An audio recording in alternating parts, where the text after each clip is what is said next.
Estamos iniciando mais um Conceito Podcast.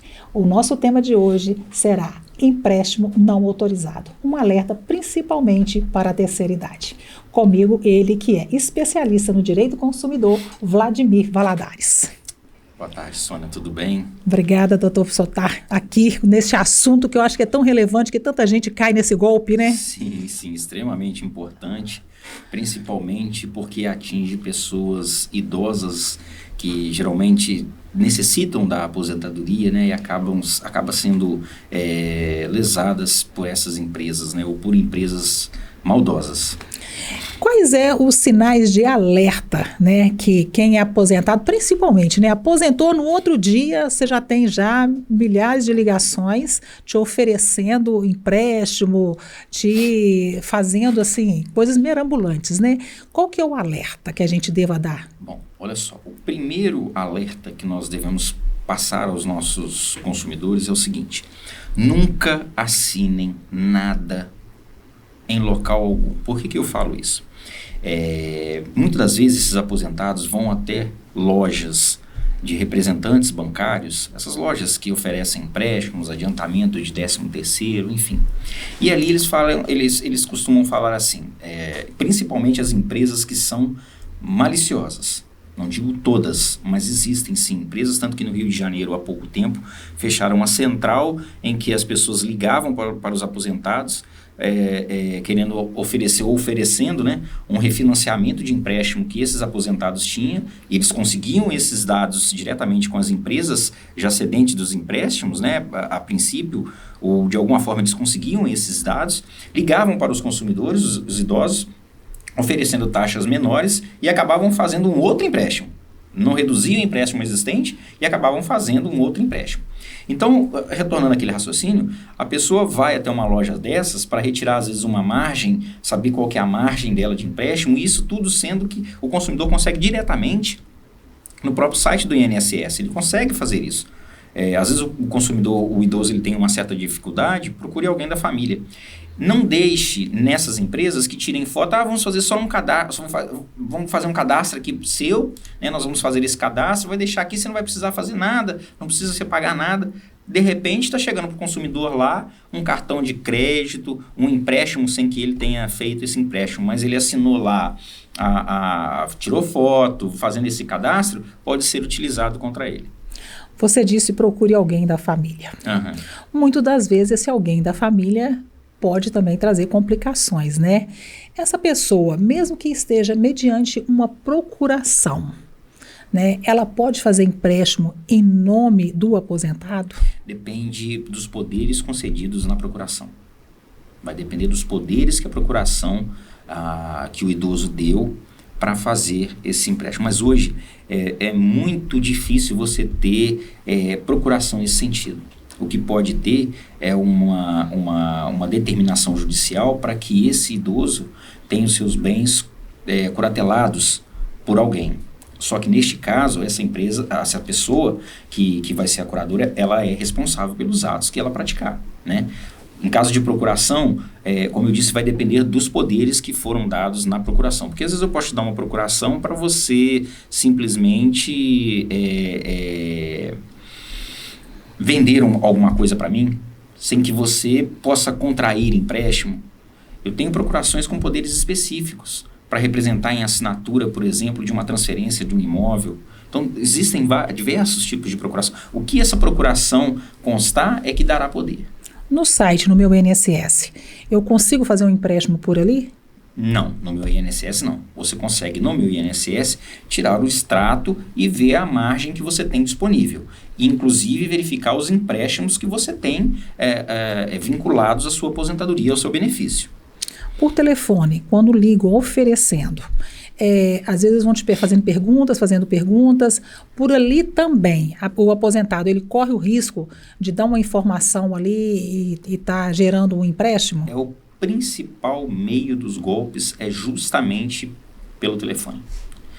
Essas empresas maldosas, essas empresas sem um fim, sem uma boa fé, eles utilizam do meio do telefone justamente para poder aplicar esses golpes. Então, como eu disse, às vezes o aposentado ele já tem ali um empréstimo, ele já está com um empréstimo em andamento, e aí a empresa descobre isso, que ele tem esse empréstimo, liga e diz a ele que vai baixar a taxa de juros daquele empréstimo.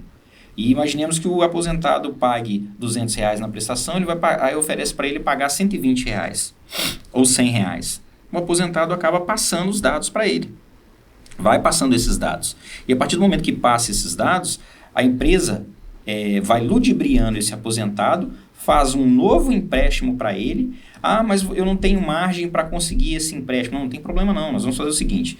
Nós vamos fazer aqui que vai cair um dinheiro na sua conta, você vai transferir esse dinheiro para a nossa conta e a partir de então a sua margem vai estar liberada. Na verdade, eles estão fazendo um empréstimo que você vai dar o dinheiro para eles. Você fez um empréstimo no seu nome para a empresa, que vai ficar com o dinheiro. O problema é que eles vêm com todas as informações, né? Uhum. Então, o formato de persuadir o consumidor, o aposentado, deles é muito eficaz. Porque eles trazem os seus dados, eles trazem, muitas das vezes, até o valor que você recebe. Informação completa. A informação é completa. E como é que fica? Os dados da gente não deveriam ser um pouco mais protegidos? Sim, existe já a lei de proteção de dados, né? E os mecanismos, hoje em dia, eles estão se tornando mais restritivos a esse acesso a dados.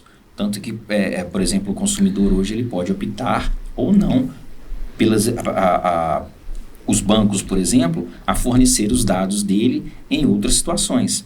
Então, já existe a possibilidade. Quando você vai fazer, por exemplo, um contrato, ele já pede, já te deixa ali claro, olha, é possível utilizarmos os seus dados para determinados fins, né, legais no caso. E a lei de proteção de dados já permite ao consumidor não deixar. Por exemplo, quando você tem um crédito, vai fazer um crédito, vai pedir um empréstimo ou vai fazer alguma compra a crédito, as empresas conseguem consultar diversos locais. E o consumidor, quanto mais dados ele tem disponível em determinados locais, maior é a chance dele de ter o que a gente fala do consumidor positivo, né? Aquele consumidor que tem os dados dele sempre certinhos, sempre de forma correta. E, infelizmente, como nós temos um meio digital hoje, totalmente passível de termos essas fraudes e captura de dados. Isso é possível, sim. Eu quero entender melhor como eu faço para proteger os meus dados. Sim. Eu ligo numa instituição financeira, eu tenho conta numa instituição financeira, eu ligo para lá e falo, eu não quero que passe as minhas informações? Sim, você pode, sim. Como eu disse para você, o que acontece? Você pode, no ato de contratação ou no ato de você firmar um acordo com uma determinada empresa, deixar claro que você não quer que forneça seus dados. E aí nós vamos além. Eu costumo falar com os nossos consumidores, principalmente com os idosos, casos que essas empresas liguem ou tentem falar com você de forma reiterada, existem mecanismos de você barrar isso. Existe, por exemplo, sites em que você tem um site, por exemplo, Não Perturbe, que você coloca lá e aquela pessoa, aquela empresa não vai mais te perturbar. E se aconteceu da empresa ligar oferecendo isso para você, desconfie que ela teve acesso aos seus dados, porque não existe uma fórmula 100% eficaz de que essas empresas não terão os dados vazados. Nós temos um exemplo agora do Facebook. O Facebook respondeu uma ação milionária, está em trâmite ainda, foi condenado em primeira instância, porque vazou dados, e é uma empresa de tecnologia. Os dados foram vazados dos seus usuários, que é uma falha na prestação de serviço. Então, assim, é muito complexo essa parte tecnológica de falar assim, é impossível de não vazar os dados. Existem as formas com que o consumidor pode, olha, eu não quero que meus dados sejam compartilhados. Mas a partir do momento que eu chego numa instituição financeira e falo, eu não quero que meus dados sejam compartilhados, não gera uma desconfiança da instituição financeira comigo, opa, por que ela não quer deixar? É aí que eu falei com você sobre o consumidor positivo. O consumidor positivo, quanto mais ele tem a análise dos dados dele pelas empresas e por diversos mecanismos, Serasa, SPC, o BOVC, então ele vai tendo essa positividade. O consumidor positivo é aquele que vai sempre pagando em dia, então vai aumentando a capacidade dele e as empresas vão enxergando ele de forma diferente.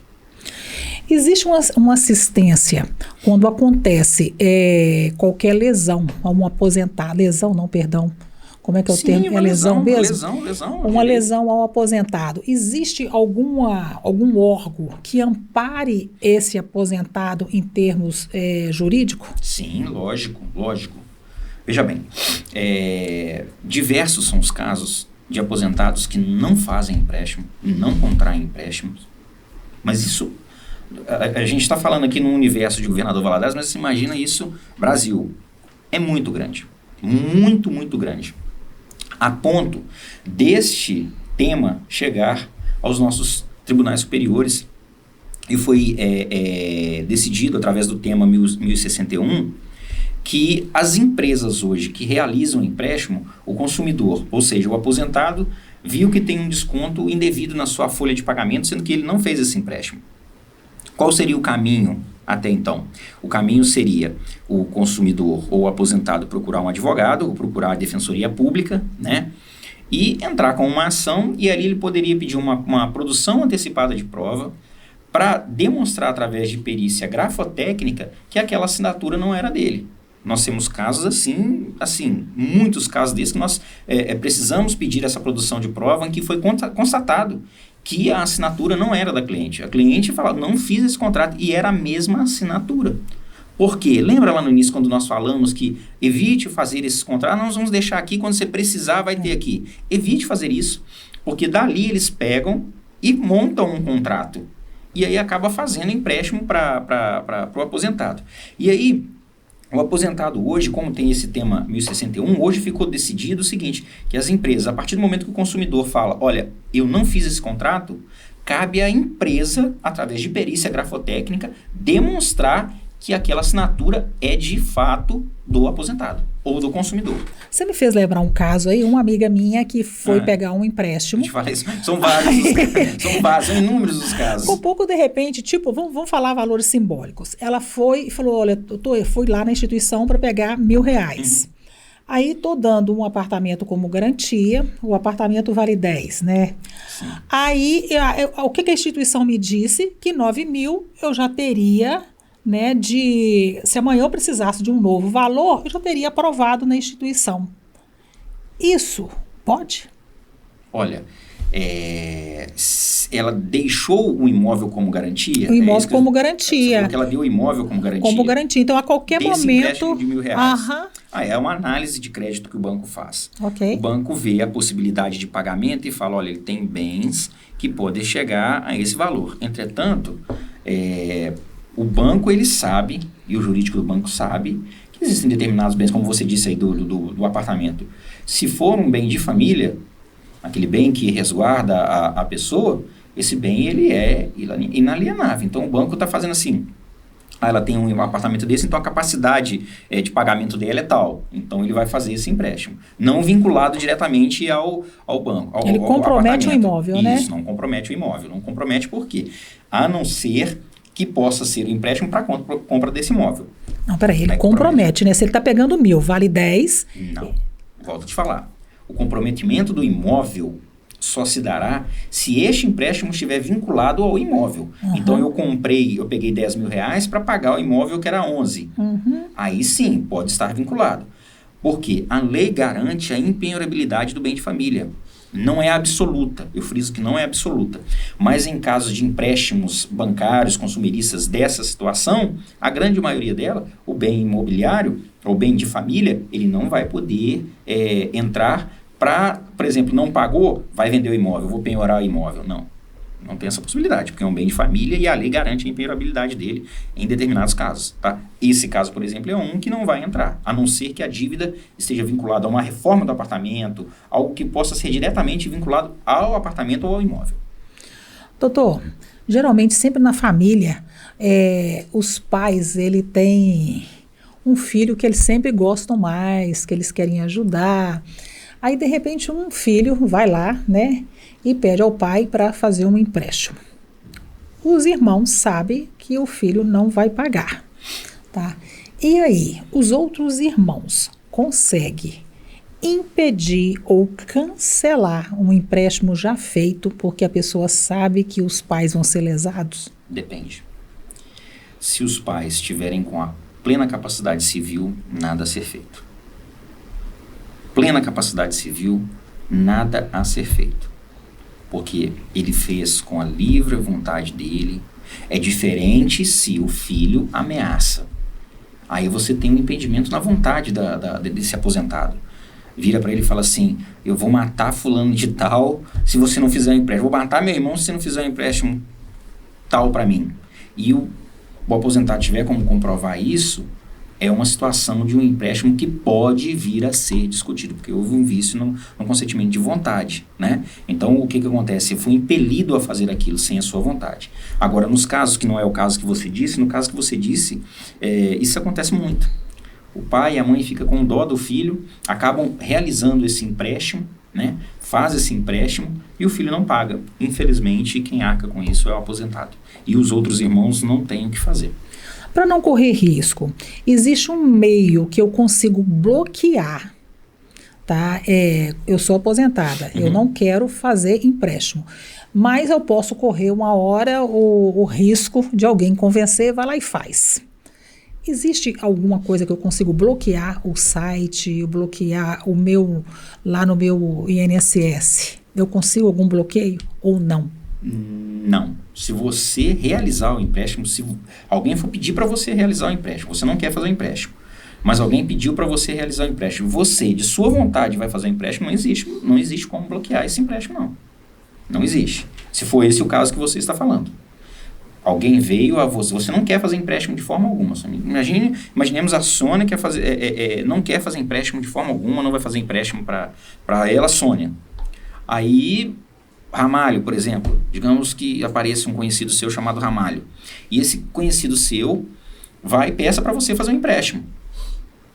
Esse empréstimo, se você for fazer, a Sônia fazendo esse empréstimo, não existe impedimento. Como impedir, não? Porque eu estaria impedindo você de você mesma.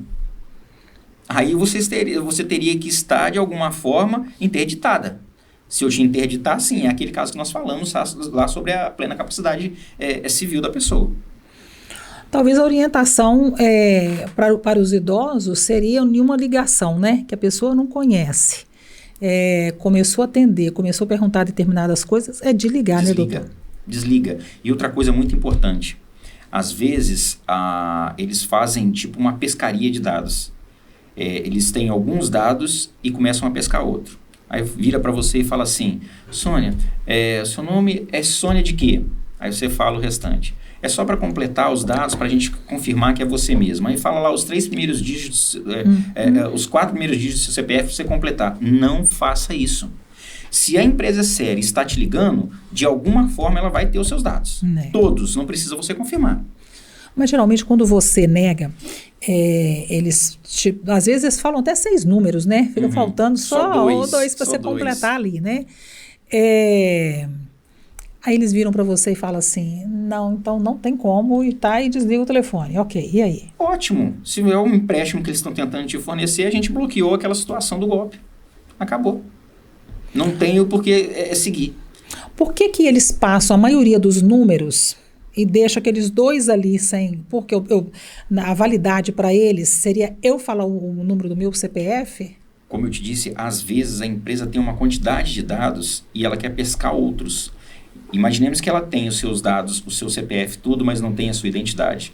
Então, ela te dá o seu CPF, hipoteticamente, ela te dá os 6 primeiros números, você completa 2, fala, não, eles têm os meus dados, então vou passar o restante dos dados. Aí você fala a data de nascimento, fala o número do seu CPF, fala o local onde você mora, o CEP de onde você mora. Ali você está fazendo uma ficha que pode ser usada de forma fraudulenta. E hoje, você consegue falsificar passaporte, que é um documento extremamente difícil de se vistos. Nós aqui na nossa região já tivemos casos de vistos americanos falsificados. Olha como é que é complicado de fazer isso. Então, assim, os falsários, eles estão aí para fazer justamente isso. Eles vivem o dia inteiro em busca de criar patrimônio através dessas situações. E eles não vão medir esforços para fazer isso. Isso é fato. Doutor, todo aposentado tem o cartão. Diante daquele cartão, se você perde aquele cartão, ou se alguém pega aquele cartão e pega as suas informações, Ali já começa um problema? Sim. O aposentado detectou que perdeu o seu cartão, independente se perdeu com senha ou não, primeiro passo que ele deve fazer, ligue para a instituição financeira e bloqueie. Faça uma ocorrência. O cartão de INSS para a instituição financeira? Isso, porque ele tem o cartão do recebimento do benefício dele, né? Okay. Então, se ele perdeu aquele cartão de benefício dele, automaticamente entra em contato com a instituição financeira para bloquear esse cartão, né? Bloqueie esse cartão, faça uma ocorrência e compareça até a agência. O mais rápido possível ele deve fazer isso. E outra coisa muito importante, celular. Cuidado, porque muitas das vezes vem mensagens, geralmente idosos estão aposentados, gostam de enviar mensagem um para outro, e dentro daquelas mensagens vem aplicativos espiões, ou se não, não sei se o termo correto, porque aí foge a minha área, mas vem aplicativos que conseguem captar dados através do seu telefone celular. Tivemos casos no escritório em que clientes abriram contas na Caixa Econômica Federal e aí os golpistas, os falsários, descobriram que foi aberta essa conta através do próprio telefone, ligaram para ele como se da Caixa fosse, e nesse caso não pediram nenhum dado para o cliente. Eles mesmos foram passando os dados para o cliente. Pediram para que ele instalasse o aplicativo, reinstalasse e deixasse o aplicativo virado. Assim, o telefone virado, porque eles iriam mexer e depois iriam chamar ele de volta. Fizeram um empréstimo de 36 mil, se eu não me engano foram 36 mil de empréstimo, gastaram no cartão de crédito desse nosso cliente, nós tivemos que provar que de fato ele caiu num golpe, né? E aí, dependendo da situação, existe também a responsabilidade das instituições financeiras, né? Porque as instituições elas têm por obrigação de zelar pela segurança dos seus clientes, né? Então, mas cada caso sendo analisado individualmente. Quando você disse aí a questão do telefone, né, que eles vêm e fazem a varredura, geralmente computador, às vezes está lá todas as instituições financeiras que a gente trabalha com ela, aí você deixa um acesso remoto do técnico. É complicado. Mas não tem a senha do programa da instituição financeira. E aí? Olha, via de regra, a gente, por preguiça, hoje dificilmente você guardar o telefone de uma pessoa de cabeça, né? Dificilmente. Então, geralmente, você deixa suas senhas salvas no próprio aplicativo. E os falsários conseguem captar isso. Por isso que hoje nós temos propaganda de bancos falando para não deixar seus dados salvos no aparelho celular. Porque isso daqui você consegue captar a vida da pessoa toda. Toda você tira. Existem sistemas de celular que são mais frágeis do que os outros, mas ainda assim, nos que são mais seguros, você consegue captar a vida da pessoa toda por ali. Então, você imagine se você tem um acesso remoto de um técnico de informática e aí você deixa aberto lá você tem os seus dados bancários, tudo aberto lá. Então, você facilita a vida do falsário, né? Tá, mas como é que fica essa questão? Porque hoje os programas de telefone, de computador, acaba que elimina também civis das instituições financeiras, diminui funcionários, um monte de coisas, né? A instituição acaba também tendo uma responsabilidade, né? Sim. Não é só quem deixou ali a senha ali que tem a responsabilidade, sim, não, você né? te joga no mundo e te deixa se criar. Não é isso. Tanto que essas empresas hoje, elas fazem esses tipos de propaganda justamente para orientar, que é a obrigação delas orientar o consumidor. Além do mais, existem situações em que a empresa, por exemplo, digamos que eu sou um falsário e vou abrir uma conta corrente para dar golpe em outras pessoas. As instituições, elas têm obrigação, tanto em abertura de conta remota quanto presencial, ela tem uma série de obrigações para a abertura dessa conta.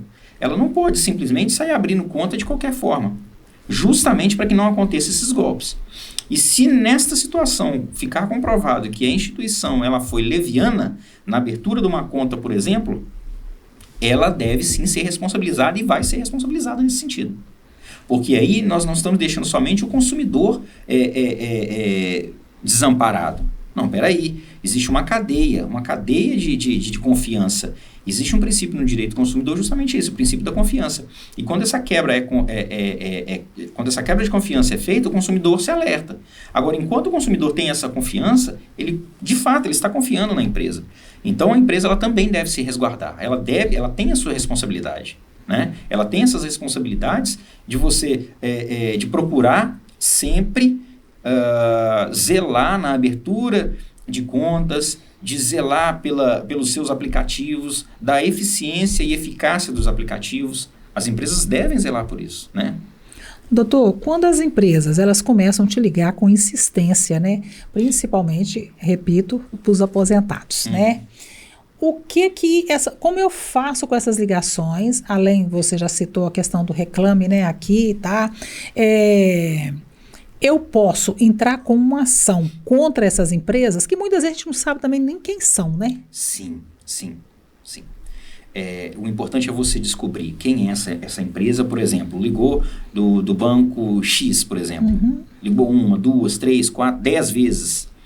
Isso daí, independentemente da pessoa ser ou não aposentada, vai gerar um desvio de tempo dessa pessoa. E esse tempo, como é sabido, o tempo hoje ele é muito, muito valioso. Independente do aposentado, então o tempo é muito valioso, porque o aposentado ele vai curtir o que ele deixou de curtir enquanto estava trabalhando, então ele vai aproveitar aquele tempo. E se uma empresa, reiteradas vezes, está incomodando essa pessoa e não respeitando o que nós falamos sobre o Não Perturbe, que é um site que te propicia a reclamação dessas pessoas, dessas empresas não te ligar, ele deve sim acionar o judiciário. Ele deve acionar o judiciário, porque isso é abusivo, é uma prática abusiva. E o Código de Defesa do Consumidor, ele veda práticas abusivas. E uma prática abusiva é essa. É uma prática de você estar ali incomodando a pessoa. Existem estados, para que você tenha uma ideia, São Paulo, por exemplo, tem uma legislação que proíbe as empresas ligarem aos domingos e feriados para as pessoas, justamente para não incomodar essas pessoas, né? Mas no Brasil tem uma certa hora, né, que o telefone eles não ligam, né, ou não. Cansamos de receber telefonemas de madrugada, às vezes. Existem empresas de telefonia que ligam, assim, sem ter horário. Hoje menos, mas há uns 5 anos, isso era muito comum. Muito comum, de madrugada o telefone tocar e você via lá, era uma empresa te oferecendo um serviço. A gente está falando na terceira idade, mas a probabilidade também de acontecer com pessoas mais novas também acontece, né? Ainda mais hoje que as pessoas gostam muito de mexer no celular, chega aquelas mensagens rápidas, na hora que você aperta ali, muitas das vezes você já está dentro de algum site que você não sabe nem por que eu entrei nisso aqui. A gente tem que estar muito atento, né, doutor? Extremamente atento. Olha, eu volto e eu gosto sempre de frisar isso na diligência do consumidor. O consumidor, ele deve ser diligente. Há pouco tempo passou num veículo desses de televisão, uma reportagem em que um advogado viu um anúncio de um videogame na televisão, advogado, ou seja, bem instruído, né? E aí ele viu um anúncio de um videogame na internet, mandou foto da sua carteira da ordem, de frente com o correio, falando com o rapaz que estava mandando o valor, alguma coisa, não me recordo direito o que é. Esse falsário depois passou a se identificar como este advogado e trouxe diversos transtornos para ele. Então, assim, não é somente o idoso. A gente fala do idoso porque, geralmente, eles são o que a gente fala no direito do consumo. Nós temos a vulnerabilidade e temos a hipervulnerabilidade. Justamente o caso dos idosos. Eles são hipervulneráveis na cadeia de consumo. Mas os consumidores não deixam de ser vulneráveis. E aí o consumidor ele deve sim ser diligente. Ele deve sim tomar cuidados. Como nós conversamos, Sônia, de não deixar senhas salvas, de não desconfiar, não existe almoço nem janta grátis. Gente, o santo, fala quando a esmola é demais, tem que desconfiar. Com certeza. Não pode, porque hoje você tem aí um pneu, por exemplo. O homem, por exemplo, gosta de ver a situação de carro. Aí a mulher também hoje compra muito, né? E vê lá um pneu que costumeiramente ele custa em uma faixa de 400 a 600 reais. Aí aparece uma oferta de 150 reais do mesmo pneu, da mesma marca, novo. algo não está certo, né? Doutor, mas em qual momento um aposentado, a partir do momento que ele foi lesado, ele deva procurar os direitos do consumidor? Porque muitas vezes ele vai na instituição, a instituição resolve para ele, mesmo assim, ele deveria procurar um advogado ou não? Olha, hoje eu, por ética, eu costumo muito pautar as minhas condutas em boa fé. Então, se o consumidor ele não teve nenhuma lesão, a não ser o fato do empréstimo, e a instituição prontamente, administrativamente, se prontificou a devolver os valores que foram retirados da sua aposentadoria e cancelar o empréstimo de forma imediata, ou seja, o aposentado detectou isso hoje, né? Foi lá, nós vamos parar aqui, vamos cessar os descontos e vamos vamos restituir o valor.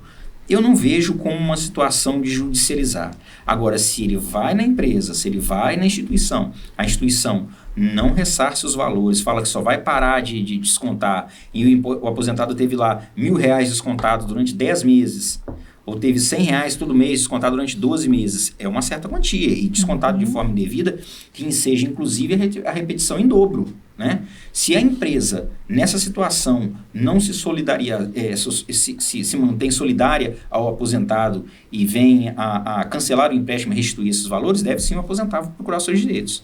Com certeza. Quando você fala restituição em dobro, ou seja, se a instituição tiver debitado, um exemplo, R$5.000, aí a instituição, a partir do momento que houve uma má-fé também, né, ela tem que pagar 10 mil ao lesado? Perfeitamente, a sua palavra foi perfeita. Dentro do que você falou o cerne da situação. Quando a empresa, ela também sofreu um golpe e ela consegue comprovar isso, invariavelmente a restituição vai ser simples. Então, a empresa sofreu o golpe como você sofreu. Então, o banco X sofreu um golpe junto com a Sônia.